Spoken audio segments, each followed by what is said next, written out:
உங்களை எதிர்க்கணும்னு எவன் ஒருத்தன் நினைக்கிறானோ அவன் கீழே விழுந்துடுவான். எதிரிகளை பார்த்து பயப்பட வேண்டிய அவசியமே இல்லை. அவன் உங்களை பார்த்து மிரண்டு போயிருக்கான், ஆனால் அவன் வெளியில் சொல்ல மாட்டான். லட்சம் எதிரிகள் வந்தாலும் நீங்கள் ஒத்த ஆளாக நின்று வீழ்த்துவீர்கள் அவர்களை. உங்கள் நிலையில இருந்து தயவு செய்து கீழே இறங்காதீங்க. மற்றவர்கள் ஆடுகிற ஆட்டத்தை நாமளும் ஆடணும்னு எங்கேயுமே கடவுள் எழுதி வைக்கவே இல்லை. உணர்வு பூர்வமாக வேறு விஷயத்தை செய்யுங்க. அங்கே இருந்து பயனையும் பலனையும் பெறுங்கள். உங்கள் மனசு பலகீனமாக இருக்கிற வரைக்கும் உங்கள் வாழ்க்கையில் எந்த முன்னேற்றமும் ஏற்படாது. உடலுக்கு ஆரோக்கியமான சாப்பாடு முக்கியம், மனதுக்கும் ஆரோக்கியமான எண்ணங்கள் முக்கியம். என்ன ஆனாலும் தைரியத்தை மட்டும் இழந்துடாதீங்க. யாராவது உங்களை பார்த்து பயப்படுத்துகிறாங்கன்னா நீங்கள் பயப்பட வேண்டிய அவசியமே இல்லை. அவங்களால பயப்படுத்த மட்டும்தான் முடியும். அளவுக்கு அதிகமாக பயப்படுத்தினாங்கன்னா கடவுள் அவனோட யுத்தம் செய்து அவனுடைய வாழ்க்கையை என்ன செய்யணுமோ அதை அவர் செஞ்சிடுவார். ஸோ எதிரிகள் கீழே இறங்கிட்டாங்க, விழுந்துட்டாங்க அப்படின்னு சொல்லி எந்த இடத்துலையும் நீங்கள் ஆட்டம் போட வேண்டாம். அவங்கள வீழ்த்தணும்னு நினைக்கவும் வேண்டாம். அவங்க விழுந்துட்டாங்கன்னா அவங்களுக்காக பிரார்த்தனை பண்ணுங்க. அதுதான் நம்ம சாயப்பாவோட குழந்தைக்கு உண்டான அடையாளம். இந்த பதிவு முழுக்க முழுக்க ஒரு பெரிய மாற்றத்தை ஏற்படுத்துதோ இல்லையோ, வாழணுன்ற வெறியை இந்த பதிவு ஏற்படுத்தியே தீரும்.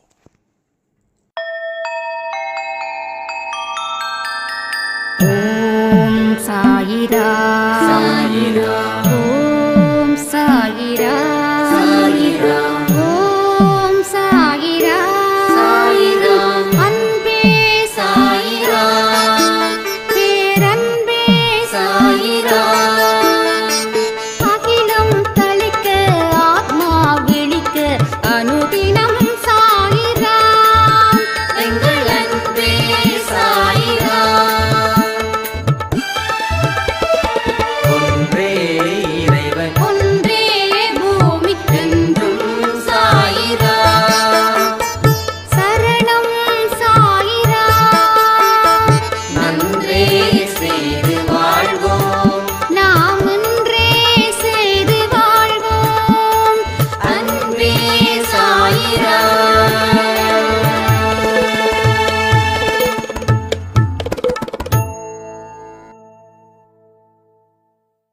சாயிராம். என் உயிரின் உயிரானவர்களே, சும்மா சொல்லக்கூடாதுங்க நம்ம அன்பே சாயப்பாவை. எவ்வளவு பெரிய ஒரு விஷயத்தை நம்மளை செய்ய வச்சு அவர் அதில் அற்புதத்தை நிகழ்த்துகிறார்.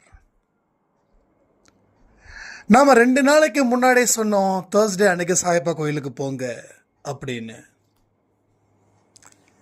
அந்த டைட்டில் நிறைய பேருக்கு ஒரு பெரிய மிராக்கிளை ஏற்படுத்தி இருக்குது. நீங்கள் என்ன டைட்டில் வச்சிங்களோ அதை தான் நான் நைட்டு கனவுல பார்த்தேன். அடுத்த நாள் பார்த்தா அதே மாதிரி டைட்டில் இருக்கும்போது உண்மையிலேயே என்னுடைய மனசு அவ்வளவு சந்தோஷம் அடையுது அப்படின்னு. இன்னைக்கு நானும் சாயப்பாவை பார்த்தேன். என் மேலே நிஜமாக சொல்கிறேன், செம்ம கோவத்தில் இருக்கார். உடம்பையும் மனசையும் ஏன் சரியாக நீ பார்த்துக்கல அப்படின்னு சொல்லி. ஏன்னா கொஞ்சம் ஒரு 3 மாதமாகவே கண்ட நேரத்தில் சாப்பிட்றது, தூங்குறது, இது எல்லாமே கொஞ்சம் ரொம்ப டிஸ்டர்ப்டாகவே இருக்கு. அதனால் எனக்கும் இன்னைக்கு ஒரு பெரிய அடி விழுந்துச்சுன்னு சொல்லலாம். அதே போல் இன்னைக்கு ஒருத்தவங்களை பார்த்த சாயப்பா ஒரு மிராக்கல் டெஃபினெட்லி. நானும் விஷ்ணு சாயும் ஒரு இடத்துக்கு போகிறோம். அப்படியே போயிட்டு திருப்பி ரிட்டர்ன் வரும்போது கார் ரிவர்ஸ் எடுக்கணும். கொஞ்சம் கவனமாக கேளுங்க, ரிவர்ஸ் எடுக்கணும். அப்போ நான் ரிவர்ஸ்க்கு ரெடி பண்ணுறேன். அவர் கார் ஓட்டுறாரு, நான் ரிவர்ஸ்க்கு கொஞ்சம் இது பண்ணுறேன். அப்போ ஏற்ற மாதிரி ஒருத்தவங்க ஒயிட் கலர் காரில் வராங்க. அவங்களுக்கு முன்னாடி ஒருத்தர் கொஞ்சம் தடுமாறிக்கிட்டே இருக்கார். ஹார்ன் அடிக்கிறாங்க, நவரில். நான் என்ன சொன்னேன், இந்த பெரியவர் இங்கே கொஞ்சம் நவருங்க, கார் வருது, அவங்க வராங்க, ஹார்ன் அடிக்கிறாங்கன்னா சரி தம்பி அப்படின்னு நான் வந்துட்டாங்க. அந்த கார் என்னை கிராஸ் பண்ணுது. அந்த காரில் முன் சீட்டில் ஒரு அம்மா உட்காந்துருக்காங்க. அந்த அம்மா வந்து என்னை பார்த்து ஒரு ஒரு வணக்கம் சொல்லி போகிறாங்க. அந்த அம்மாவோட ஃபேஸ் பார்த்தீங்கன்னா அவ்வளோ தேஜஸ், ஒரு 50+ இருக்கும்னு நினைக்கிறேன். கழுத்தில் ருத்ராட்ச மாலை. அதாவது நம்ம இது வரைக்கும் அந்த மாதிரி ஒரு ஃபேஸை நம்ம பார்த்ததில்லை, அந்த மாதிரி ஒரு ஃபேஸை பார்த்ததில்லை. அவ்வளோ கம்பீரம். அந்த அந்த அந்த அந்த முகம் எந்த தெய்வத்தோட கம்பேர் பண்ணுறதுனே தெரியல, எந்த தெய்வத்தோட கம்பேர் பண்ணுறதுன்னு தெரியல. சரஸ்வதியா, மாரியம்மனா அப்படின்னு. அதில் வந்து ஒரு பெரிய தரிசனத்தை நான் பார்த்தது போல ஒரு மன திருப்தி அவ்வளவு அதில் இருந்தது.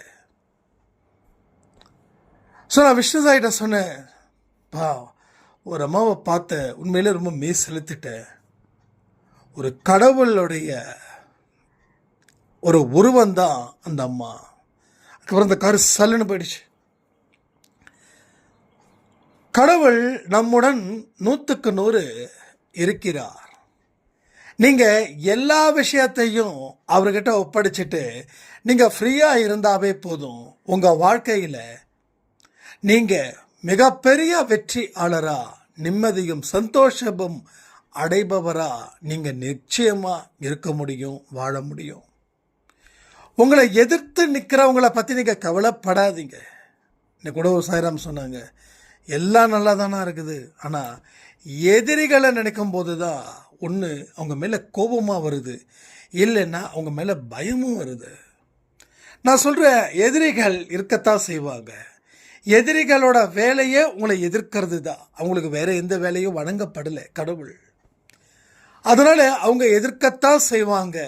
அவங்க எந்தெந்த இடத்துல பிரச்சனைகளை ஏற்படுத்தணும்னு துடிக்கத்தான் செய்வாங்க.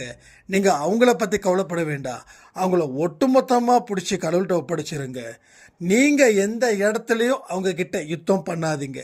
கடவுள் யுத்தம் பண்ணாருன்னா அதுதான் சரியான பதிலடியாக அவங்களுக்கு இருக்கும். ஸோ கவலைகளை ஒட்டுமொத்தமாக எடுத்து அதை ஓரங்கட்டி வச்சு நாம் கடவுளுடைய குழந்தையாக இருந்தால் இந்த மாதிரியான அற்புதத்தை நாம் பெற முடியும். நம்ம வாழ்க்கையில் கடவுள் இருக்கிறார் அப்படின்ற ஒரு விஷயத்தை நாம் மனப்பூர்வமாக நம்பும்போது நம்மளுடைய பக்தி அப்படின்ற ஒரு விஷயம் இன்னும் அதிகரிக்கிறது. அதே போல் இன்றைக்கி ஒரு சாய்ராம் கமெண்ட் பண்ணியிருந்தாங்க. அந்த கமெண்ட் நான் படிக்கிறேன், போஸ்ட்லேயும் போட்டிருக்கேன். அன்பு நிறைந்த சாயப்பாவுக்கும் சந்தோஷம்னா, ஆடியோ சூப்பர் அண்ணா. மாலை சாயப்பா கோயிலுக்கு போயிட்டு வருகிறேன். இன்றைக்கி காலையில் நான் ஒரு கனவு கண்டேன். அந்த கனவுல ஒரு கெட்ட சக்தி என்னை நெருங்கி கொண்டு வருகிறது. அப்பொழுது நான் சொல்கிறேன், இங்கே அன்பே சாயப்பா இருக்காரு, அவர் பார்த்து கொள்வார் அப்படின்னு சொல்கிறேன். நம் அன்பே சாய் படத்திலிருந்து ஒரு ஒளி வந்து குழந்தையாக மாறி வந்ததும் அந்த கெட்ட சக்தி என்னை விட்டு தூரமாக சென்றது. அன்பே சாயப்பா குழந்தையாக இருந்தவர் எனது உடம்பு சக்தியாக மாறிவிட்டார். இதை இப்போ நீங்கள் தலைப்பாக கொடுத்துருக்கீங்க அண்ணா. அப்பா கண்களை பாருங்கள், ஒளிவரும் என்று நம் அன்பே சாய் படத்திலிருந்து நான் என் கனவில் ஒளி வந்தது. நமது அப்பா ஏதோ ஒரு புதிய அற்புதத்தை நடத்தி வைக்கப் போகிறார். இன்றைக்கி 12 மணிக்கு ஆடியோவில் நம்ம சொல்லியிருந்தோன்னா டைட்டில், அவரோட கண்களை பாருங்கள், அதுலேருந்து ஒரு ஒளி வரும் அப்படின்னு சொல்லியிருந்தோம். அந்த மாதிரி கனவு அவங்க நேற்று நைட்டு கண்டிருக்காங்க. நம்ம அந்த கனவில் இருக்கக்கூடிய விஷயமும் அந்த டைட்டிலில் இருக்கக்கூடிய விஷயமும் ஒன்று. என்னமோ சொல்லுவாங்களே, அறிவும் சிவமும் ஒன்று, அறியாதவர் வாயில் மண்ணுன்றது போல் அன்பே சாயப்பாவை நம்புகிறவங்க வாழ்க்கையில் வெளிச்சம், நம்பாதவங்களுக்கு வாழ்க்கையில் என்ன அர்த்தம், இருட்டு தான். வேறு ஒன்றுமே சொல்ல வழியே கிடையாது. சரியா? நீங்கள் உலகத்தின் மேலே எந்த அளவுக்கு போகிறீங்களோ அந்த அளவுக்கு கடவுளுக்கும் நேரத்தை ஒதுக்க சொன்னோம். அது ஒரு சாய்ராமுக்கு ஒரே அழுகை மேலே அழுகை வந்தது அப்படின்னு சொன்னாங்க. கரெக்டுண்ணா, கரெக்டு. ஒரு காலத்தில் நானும் சாயப்பாவும் ரெட்டை பிறவிகள் மாதிரி இருந்தோம். ஆனால் இன்னைக்கு அவர் எங்கேயோ நான் எங்கேயோ. நான் கர்வத்தோடு இருந்தேன், அவர் தான் என்னை வழி நடத்துகிறாரு அப்படின்னு. ஆனால் உண்மையிலேயே சொல்கிறேன், அவரை தாண்டி நான் வாழ்ந்துக்கிட்டு இருக்கேன். இப்போ நினைக்கும் போதே எனக்கே என் மீது பெரிய அருவருப்பாக இருக்குது. அதனால் எனக்கு ஒரு நல்ல ஒரு விழிப்புணர்வை அந்த ஆடியோ கொடுத்தது அப்படின்னாங்க. ஸோ திரும்பவும் சொல்கிறேன், கர்மாக்கள் இன்னமும் தீரவில்லை, அது பதுங்கி நிற்குது.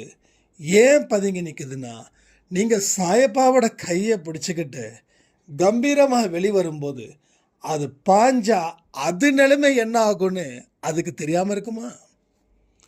நீங்கள் இருக்கீங்க, உங்களுக்கு ஒரு மனுஷன் மேலே தீராத கோபம், அந்த மனுஷனை சுற்றியும் இருக்கக்கூடியவர்கள் உங்களை விட பலசாலிகள்.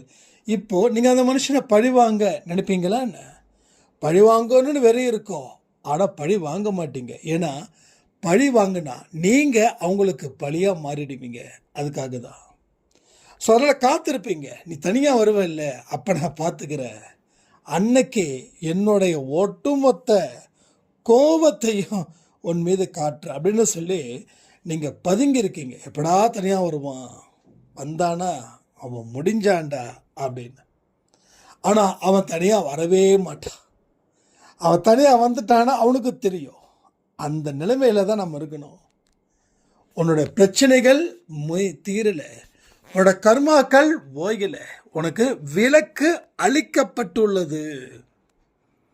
நீ மறுபடியும் ஆட்டம் போட்டனா உன்னுடைய பழைய கர்மாவும் சேர்ந்து புதிய கர்மாவோட இணைஞ்சிடுச்சுன்னா உன் நிலைமைய கொஞ்சம் நீ யோசிச்சுப்பாரு. நான் சொல்கிறது எல்லாமே ஏதோ ஒரு ஜென்மத்தில் நான் இந்த அனுபவத்தை பெற்று இருக்கிறது போலவே தோணுது. ஏன்னா உறுதியாக நான் எப்படி சொல்ல முடியும்? அதாவது பொய்யான ஒரு விஷயத்த உண்மையாக சொல்கிறதால எனக்கு என்ன லாபம்? இல்லை. அப்போது உண்மையான ஒரு விஷயத்தை அதனுடைய தன்மையில் ஒருவித எடுத்துக்காட்டோட உங்களுக்கு ஏன் சொல்கிறேன் அப்படின்னா, அப்போ நான் அதில் எவ்வளவு அனுபவத்தை போன ஜென்மத்திலேயோ அதுக்கு முந்தின ஜென்மத்திலேயோ நான் அனுபவிச்சிருப்பேன். யோசிச்சு பாருங்களேன். நம்ம வாயில இருந்து வரக்கூடிய ஒரு வார்த்தைகளும் தேவனுடைய வார்த்தைகள். அதில் நான் முழு கான்ஃபிடென்ட்டாக இருக்கேன். அதனால் அந்த வார்த்தைகளில் இருந்து எந்த பொய்யும் வராது, எந்த பொல்லாத வார்த்தைகளும் வராது. நீ தேவனுடைய குழந்தையாக இருக்கிற வரைக்கும் உன் வாழ்க்கையில் உன்னை யார் யார் எல்லாம் எதிர்த்து நிற்கிறாங்களோ அவங்களுடைய நிலைமை அதோ பரிதாபமாக மாறும். இது கடவுள் ஏதோ ஒரு இடத்துல வார்த்தைகள் மூலமாக வெளிப்படுத்தின விசேஷமான வார்த்தைகள். புரிஞ்சுக்கோங்க, நீங்கள் தேவனோட குழந்தை. இங்கே யார் தெய்வன்? நம்ம சாயப்பா. நீங்கள் சாயப்பாவோட குழந்தையாக இருக்கிற வரைக்கும் எவன் ஒருவன் உன்னை எதிர்க்க நினைக்கிறானோ அவனுடைய நிலைமை இன்னமும் பரிதாபத்துக்குரியதாக இருக்கும். அவனை எதிர்க்கணும்னு எப்பெல்லாம் நினைக்கிறானோ அப்போல்லாம் அவன் கீழே விழுந்துக்கிட்டே இருப்பான். அதாவது எதிர்க்கணும்னு நினைச்சாவே கீழே விடுவானா, எதிர்க்க வருவானா? ஆனால் நாம் என்ன நினைக்கிறோம், அவன் எப்போ வேணாலும் எதிர்ப்பான் அப்படின்னு பயந்து நிற்கிறோம். இதை நல்லா கிளாரிஃபை பண்ணிக்கோங்க. அவன் எதிர்க்கணும்னு நினச்சாவே அவன் கீழே விழுந்துட்டான். ஏன்னா எந்த விதமான எதிரிகளும் உங்ககிட்ட சொல்ல மாட்டாங்க, நான் உன் மேலே பயமாக இருக்குது, நான் ரொம்ப பலகீனமாக இருக்கேன், உன்னை எதிர்க்க எனக்கு துணிவு இல்லைன்னு எந்த எதிரியாவது உங்ககிட்ட சொல்லுவானா? அப்படி சொன்னானா நீங்கள் அவனை எதிர்த்துருவீங்கன்னு உனக்கு பயம் இருக்காதா? இதெல்லாம் அனுபவ ரீதியாக தான் நான் பெற முடியும். நான் அடித்து சொல்கிறேனே, நீங்கள் சாயப்பாவோட கையை பிடிக்கிற குழந்தையா, அவரோட மடியில் விளையாடுற குழந்தையா, அவரோட மடியில் தூங்குற குழந்தையா நீங்கள் இருந்தீங்க, அந்த அனுபவம் உங்களுக்கு இருந்ததோ இல்லை அது உண்மைன்னு நீங்கள் நம்புனீங்கனாலே எதிரிகள் கண்டிப்பாக உங்களுக்குன்னு இருக்கக்கூடிய எதிரிகள் உங்களை பழிவாங்கணும்னு நினைச்சாவே அவங்க மோசமான நிலைக்கு தள்ளப்படுகிறார்கள். இது உண்மை. அப்போது அவங்கள சீன்றது நம்ம வேலையே இல்லை, அதுவும் புரிஞ்சுக்கணும். சரி, அவன் பலகீனமாயிட்டான், இப்போ அவனை அடிச்சிடலாமா? அடிச்சிடலாம், அவனை கண்டிப்பாக தோற்றுருவான். ஆனால் வேற ஒரு எதிரி உனக்கு புதுசாக பிறப்பான், அவன் உன்னை சீண்டுவான். ஏன்னா நீ தேவையில்லாமல் ஒருத்தனை சீண்டுனா உன்னையும் தேவையில்லாமல் ஒருத்தன் சீண்டுவான். அந்த கணக்கை இங்கே செயல்படுத்து. அப்போது உன்னுடைய வேலை என்னவோ, உன்னுடைய வழி என்னவோ, அந்த வழியில் மட்டும் போ. வேற எந்த வழியிலும் செல்வதற்கு கடவுள் உனக்கு எந்த ஒரு இடத்துலையும் அனுமதி வழங்கப்படவில்லை. உனக்கு பெர்மிஷன் கொடுக்கல. பெர்மிஷன் கொடுக்காத இடத்துல நீ எப்படி போக முடியும்? அபாயம் அப்படின்னு சொல்லி ஒரு இடத்துல ஒரு போர்டு இருக்குது, இல்லை எந்த அபாயமும் என்னை ஒன்றும் பண்ணாதுன்னு வீர வசனம் பேசி உள்ள நுழைஞ்சா என்ன ஆகும்? மாட்டிப்ப. உன்னை காப்பாற்றவே முடியாது. ஏன்னா காப்பாற்ற முடியாத அளவுக்கு தான் அந்த இடம் இருக்குது. அப்போ எந்த மனுஷனை காப்பாற்ற முன் வருவான்? அபாயம்னு சொல்லக்கூடிய இடத்துல நீ போனா யார் ரிஸ்க் எடுப்பா? அப்போது இந்த மாதிரியான இடத்துக்கெல்லாம் நம்ம மூளையை செலவு பண்ணவே கூடாது. நம்ம மனசையும் அங்கே ஒட்ட வைக்கவோ ஓட வைக்கவோ கூடாது. சரியா? ஸோ அவன் கீழே விழுந்துட்டான், அவனுக்காக பிரார்த்தனை பண்ணுங்க, நீங்கள் இன்னும் ஸ்ட்ராங்காக இருப்பீங்க. ஒருத்த பாவம் அப்படின்னா அவன் எதிரிகள் பாவம் அப்படின்னா இங்கே கொண்டாட்டமாக இருக்குது. தயவு செய்து வேண்டாம். அவனும் ஒரு மனுஷன்தான். அவனும் ஒரு தாய் வயிற்றிலே இருந்து தான் பிறந்தான். அவனுக்கும் குழந்தை இருக்குது, மனைவி இருக்குது, அம்மா இருக்காங்க, அப்பா இருக்காங்க, கூட பிறந்தவங்க இருக்காங்க, நண்பர்கள் இருக்காங்க. அவனுக்கும் வாழணுன்ற ஆசை இருக்குது இல்லையா? ஸோ யார் கீழே விழுந்தாலும் அவர்களுக்காக தயவு செய்து பிரார்த்தனை மனப்பூர்வமாக பண்ணுங்க. அவன் பழி வாங்கணும், அவனை ஓட ஓட விரட்டணும், இந்த எண்ணம் இருந்துச்சுன்னா உங்களுக்கு எந்த இடத்துலையும் எந்த விதமான ஒரு ஆறுதலான வார்த்தையும் கூட உங்களுக்கு கிடைக்காம போயிடும். நிறைய பேர் சொல்கிறாங்க, ஆறுதலாக பேசக்கூட ஆள் இல்லை. ஏன் ஆள் இல்லை? ஏன் உங்ககிட்ட ஆறுதலாக யாரும் பேசலை? ஏன்னா உங்கள் வினை பயன் அது போல் இருக்கு. என்ன பண்ண முடியும்? அப்போ இந்த வினை பயனை மாற்றிட்டா ஆறுதல் என்ன? உங்களை பார்க்கறதே பெருமையாக நினைப்பாங்க, உங்ககிட்ட பேசுகிறதையே பெருமையாக நினைப்பாங்க. ஒரு நொடி அவங்கள பார்த்துட்டா போதுமே அப்படின்ற ஒரு எண்ணம் அவங்களுக்குள்ளே வந்துடும். புரியுதா? ஸோ இப்பயும் நான் சொல்கிறேனே, தவறுகள் செய்வது மனிதனுடைய இயல்பு. ஆனால் இனி அந்த தவறை செய்ய மாட்டேன்னு சொல்லி இனி எந்த விதமான தவறுகளையும் செய்யாமல் உங்கள் வாழ்க்கையை வாழ்ந்து பாருங்களேன். உங்கள் தவறுகள் கூட கடவுள் மன்னிப்பார். ஆனால் திரும்ப திரும்ப அதே தவறுகளை தொடர்ந்து செஞ்சுக்கிட்டே இருந்தால் உங்கள் தவறுகளை எக்காரணத்தை கொண்டும் கடவுள் மன்னிக்க மாட்டார். இது நல்லா நோட் பண்ணி வச்சுக்கோங்க. ஒரே தவிர ஐயோ நான் செஞ்சிட்டேன், கடவுளே எனக்கு ஏன் இவ்வளவு சங்கடத்தை கொடுக்குற, நான் இனிமேல் அதை பண்ண மாட்டேன், இதை பண்ண மாட்டேன். எஸ், எல்லாமே நீங்கள் சொல்கிறீங்க, எக்ஸலண்ட் எக்ஸலண்ட். பண்ணாமல் இருக்கீங்களா? பண்ணுறீங்களே. பண்ணுறதால தானே மறுபடியும் பிரச்சனையை கடவுள் கொடுக்குறாரு. ஸோ பண்ணக்கூடாது அப்படின்னா மறுபடியும் பண்ணவே கூடாது. மீனிங்காக தானே. பண்ணக்கூடாதுன்னா உங்கள் ஊரில் உங்கள் டிக்ஷனரியில் பண்ணுன்னு அர்த்தமா? நீங்கள் தான் சொல்கிறீங்க, கடவுள் கேட்கல. பண்ணியவையா மாட்டியார் கடவுள் கேட்கல. பண்ண மாட்டேன்னு சொல்கிறது யார்? நீங்கள். பண்ணவே மாட்டேன்ப்பா, இனி பண்ணுறதுக்கு வாய்ப்பே இல்லைப்பா சொல்கிறது நீங்கள். கடவுள்கிட்ட சத்தியம் பண்ணி சொல்கிறீங்க. என் கற்பூரத்தினால் கூட சத்தியம் அடிக்கிறீங்களா இல்லையா? ஆனால் அடுத்த ஒரு மாதம் கழிச்சு மறுபடியும் அதே தவறுகளை பண்ணுறீங்களா இல்லையா? இப்போ சத்தியத்துக்கு என்ன வேல்யூ? சத்தியம் சாப்பிட்றது, சத்தியம் பண்ணுறது, சர்க்கரை பொங்கல் சாப்பிட்றது போல் ஆயிடுச்சு. இப்போல சத்தியம்தான். சரியா? அந்த சத்தியத்துக்கு உயிர் இருக்குது, அந்த சத்தியத்துக்கு உணர்ச்சி இருக்குது. ரைட்டா? அது இன்னொருத்தவங்க மேலே நீங்கள் சத்தியம் பண்ணாலும் அது உங்களை தான் தாக்கும். நம்ம யார் மேலேயாவது உன் மேலே சத்தியம் நான் தப்பு பண்ணலைன்னு சொல்கிறோம், அது அவனுக்கு பிரச்சனை இல்லை, உனக்கு தான் பிரச்சனையாகும். நீ பண்ணுற தப்புக்கு இன்னொருத்தன் எப்படி பலியாடாவா? ஒரு இடத்துல சத்தியம் யார் மேலே பண்ணாலும் சரி அது உங்களுக்கே வரும். உங்கள் மேலே பண்ணாலும் உங்களுக்கு தான் வரும், பிறர் மீது நீங்கள் சத்தியம் பண்ணாலும் உங்களுக்கு தான் வரும். அதனால் பொய் சத்தியம் பண்ணக்கூடாது. ஏன் சத்தியமே பண்ணக்கூடாது சொல்லியிருக்காங்க கடவுள். சத்தியம் பண்ணாத, யார் மேலேயும் சத்தியம் பண்ணாத, எந்த விக்கிரகத்து மேலேயும் சத்தியம் செய்யாதே. ஆனால் நம்ம என்ன பண்ணுறோம், சத்தியம் பண்ணுறோம். இதில் நான் எத்தனையோ சத்தியத்தை பண்ணுவேன், எத்தனையோ சத்தியம் உண்மையாக தானே சத்தியம் பண்ணுறோம். என்ன ஆயிடுச்சு, ஆனால் உண்மையாக கூட சத்தியம் பண்ணக்கூடாது, அதுவும் பாவமா. ஏன்னா எதையுமே நீ உருவாக்கலையே, உன்னோடது அப்படின்றது இந்த பூமியில் என்ன இருக்குது, யார் இருக்கா? ஒன்றும் இல்லை. உங்கள் கணவர் சொல்கிறீங்க, என் கணவர் அப்படின்னு. உங்கள் கணவரை கல்யாணம் பண்ணுற வரைக்கும் தான் உங்கள் கணவர். அந்த கல்யாணம் பண்ணுறதுக்கு ஒரு நாளைக்கு முன்னாடி வரைக்கும் அவர் யாரோ நீங்கள் யாரோ, ரைட்டா? அதே மாதிரி உங்களுக்கு குழந்தை பிறந்ததுக்கப்புறம் தான் இது உங்கள் குழந்தை. இந்த குழந்தை போன ஜென்மத்தில் யாருன்னு தெரியுமா? ஸோ எதுவுமே நிரந்தரமே இல்லை. நிரந்தரம் இல்லாததை நிரந்தரமாக்கிக்க முயற்சி பண்ணும்போது தான் ஒரு மனுஷனுக்கு பிடிக்கக்கூடியது பைத்தியம்.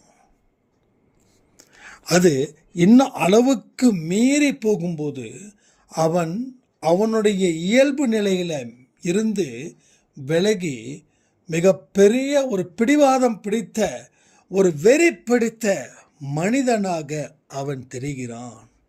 சாயப்பா சொல்கிறார், இல்லை வெளியில் தெரியாதடா, உள்ளே தெரிஞ்சுக்கோ.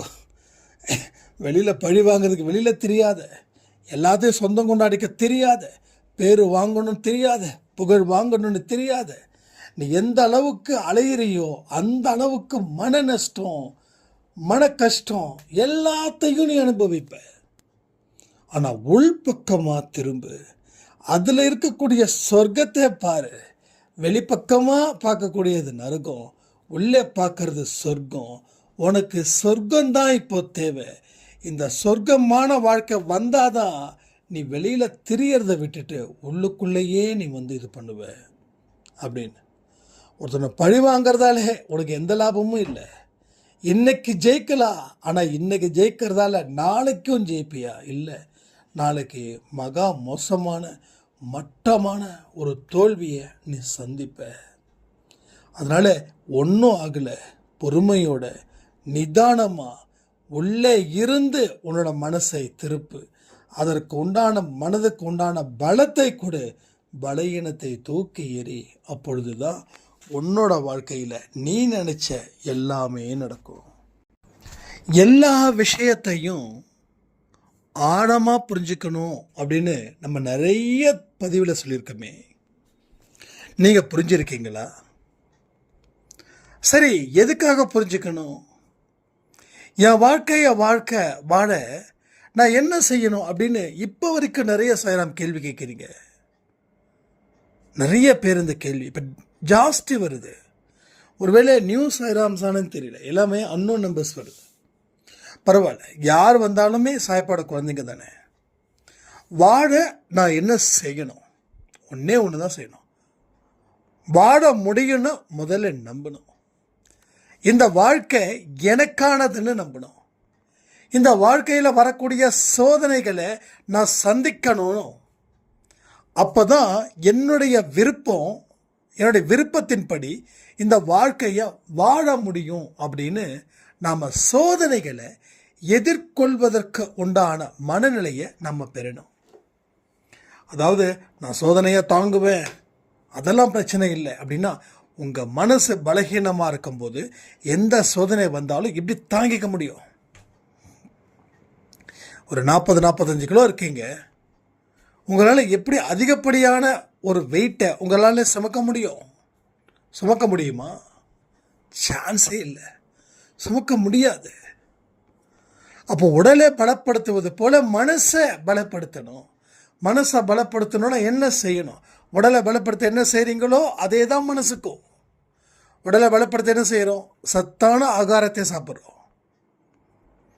கேடுகட்ட உணவை உட்கொள்ளலை, கேடுகட்ட உணவுகளை உட்கொள்ளலை. பீஸா, பர்கரு, அது கேடுகட்ட உணவு. ஆரோக்கியமான உணவு, நல்ல பழம், நல்ல காய்கறிகள், இது மாதிரி. அதே போல தான் மனசுக்கும் ஏற்றது உணவு. என்ன உணவுனா நல்ல எண்ணங்கள், குட் தாட்ஸ். உங்கள் எண்ணம் எப்படி இருக்கணும்? சுத்தமாக இருக்கணும். அப்படி இருந்தால் தான் மனசு பலப்படும், ரைட்டா?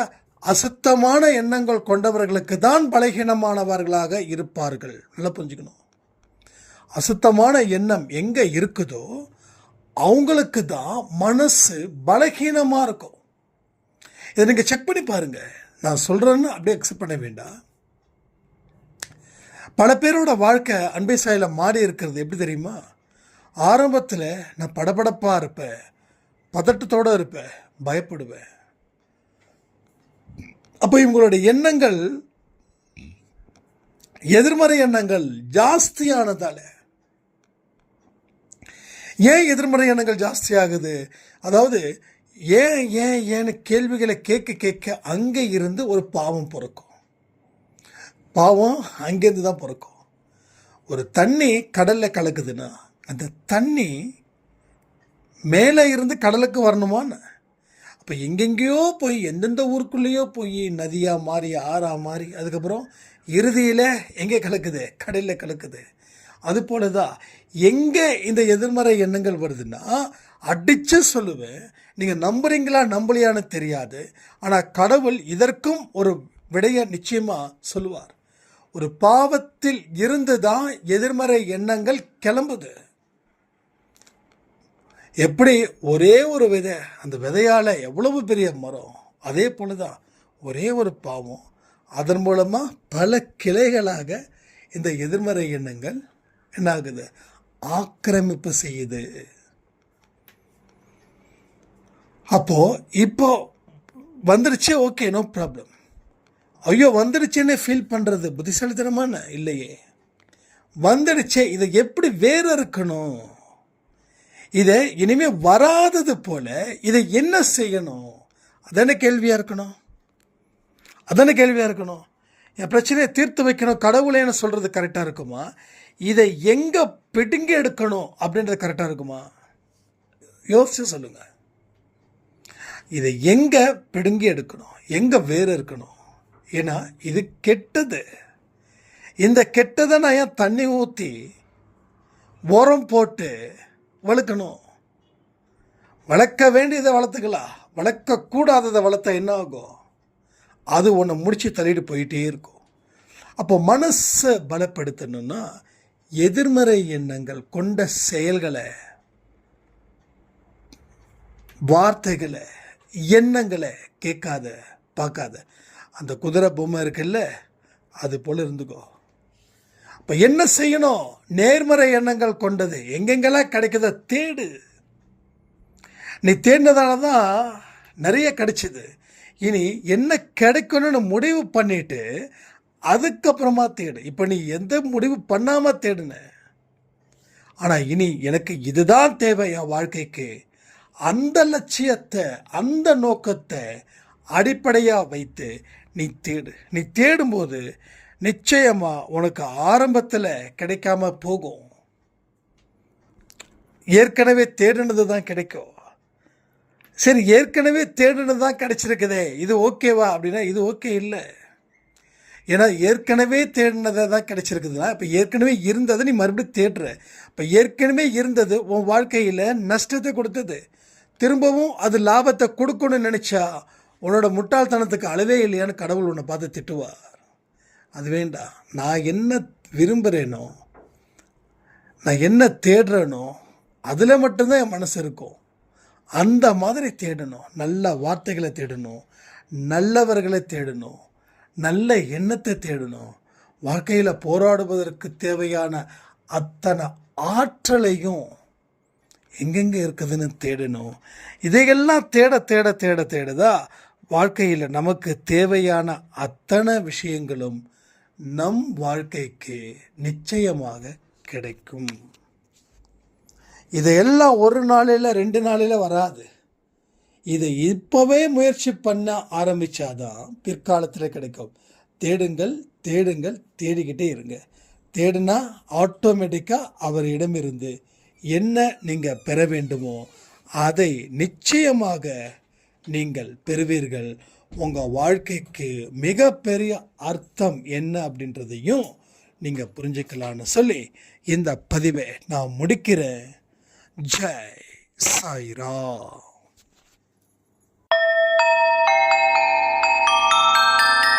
ஓம் சாயிரா சாயிரா ஓம் சாயிரா சாயிரா